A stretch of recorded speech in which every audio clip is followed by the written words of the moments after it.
শতাব্দী আগে যখন ইউরোপের ছোট ছোট গ্রামগুলো আলোর জন্য অপেক্ষা করত, তখনই জন্ম হয় ক্রিসমাসের।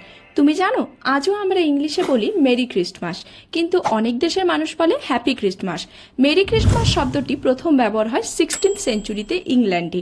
মেরি মানে ছিল শুধু আনন্দময়, হালকা, খুশিময়, যেমন সেই সময়ের খেলার উৎসবের ভাই।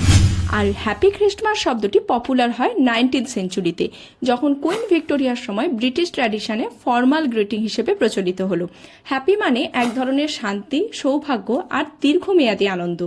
যখন তুমি বলো মেরি ক্রিসমাস, মনে হয় তুমি উৎসবের আনন্দ সবাইকে ছড়াচ্ছ। আর যখন বলো হ্যাপি ক্রিসমাস, মনে হয় তুমি শান্তি, ভালোবাসা আর শুভেচ্ছা পাঠাচ্ছ। তুমি যদি ফেসবুক বা হোয়াটসঅ্যাপে পোস্ট করো মেরি ক্রিসমাস টু অল, এটা ক্যাজুয়াল আর ফান ভাইব।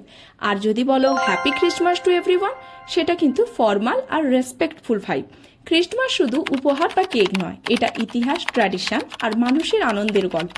যখন বলো মেরি ক্রিসমাস বা হ্যাপি ক্রিসমাস, তুমি শুধু ইংলিশ নয়, তুমি ঐতিহ্য ও ভালোবাসাও ভাগ করছো।